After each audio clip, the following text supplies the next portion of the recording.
Hey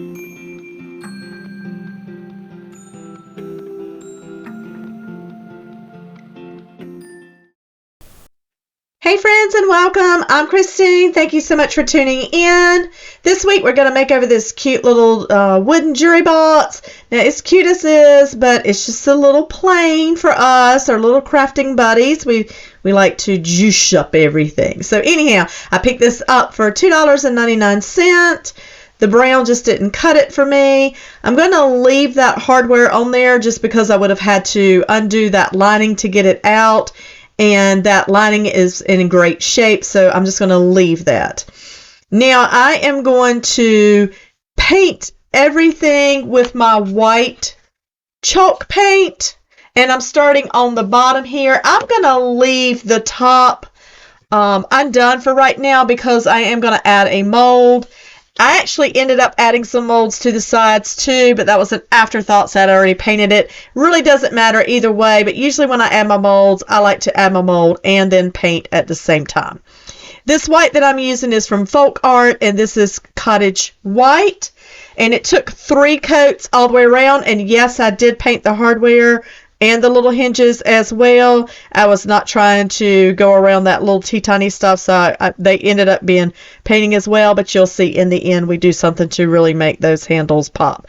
Now I also did go inside the box just to finish it out and paint in there as well. It was kind of hard to get a brush in there, but we managed to do it. So right now we're just going to see we're painting, and then I'm going to take a fondant mold. Now, I just picked this up at Hobby Lobby. These work great. Now, if they get too detailed, I'm not sure, but I've used this rose before. I've never used the leaves. This time I'm going to use the rose and the leaves. Now, I picked up some new modeling clay. Okay, we're going to see what's going to happen there in a minute. But you always want to dust your molds with some cornstarch, and that just helps to when you go to flip it out, it just helps to release. Now, this modeling clay, I don't know, it was a little gummy. I thought it would work perfect. No, you're going to see me here. So I just push mine in, and I use an art knife. A lot of people use a credit card. I'm simply going to kind of level it out and then use my fingers to press it back in there. I want the mold nice and full. You're going to see when I go to flip it out, yeah, no, it didn't flip out, even with the cornstarch. It made a mess, so I had to use my art knife and clean it out. I'm going to add some more cornstarch, put the same modeling clay in there, 2.0. 2.0, it didn't work either. I don't know if this modeling clay needed air to it. You usually want to protect it from air. But it was so gummy, I'm thinking it just needed some air. So I ended up using some that I had left over, and it was about finished. Actually, when I got through, I did throw the pack away, but it worked. So I'm going to show you 3.0 coming up. Comes out great. You don't want to have to pull your mold, your clay out of this mold. That's not going to work at all. So you want it to, it's going to fall out. And you're going to see here in a second how it falls out, and that is perfect. Now I use Tight Bond to put mine on, and you just want to use some pressure to make sure that that is in your piece good, because you want it to look seamless like the piece came with the mold on it. You don't want it to look like you've added it. I use Tight Bond. Most of the time I just use my fingers. This time I just use a little wooden craft stick. Put that on there. You want a good coat on there. Push that in there before your molds dry. That's when you want to paint them. So I'm going to go back and paint the top, the 3 coats, and I actually put some of the Cottage White onto my leaves as well. And like I said, those are going on the side. Then I'm going to come back and you're going to see me paint a little bit more just to add something extra.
And here we go with our extra, because a plain white would have been perfect as is, but now we're going to add some color. We're going to make this piece pop. I am using, it's a light pink. It's called Cashmere. That's from Folk Art, and I'm going to use Moss from Waverly. Now, if you thought the moss was a little too much green, you can always take your white and color that out some more, make it a little softer, but it ended up being a perfect combination.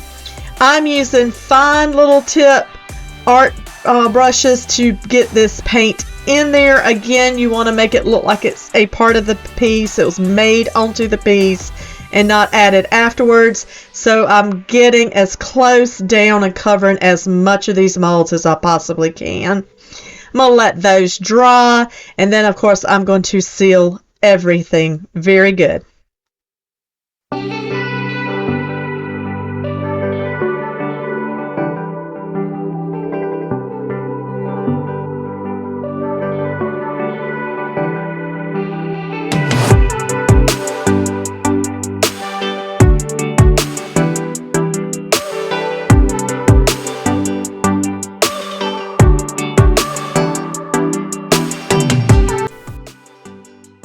And then I love some good rub and buff, y'all. I love rub and buff. This stuff goes a long way. I have been using this now for months, and I still have a bunch in this tube.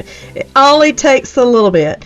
Most of the time I just spread it with my finger. You can use a brush if you want to. You can see me here. I put it on one finger, I take my other finger and spread it. I just want to bring out that detail because those little handles were very detailed. I want to bring that out, so the rub and buff is perfect for that.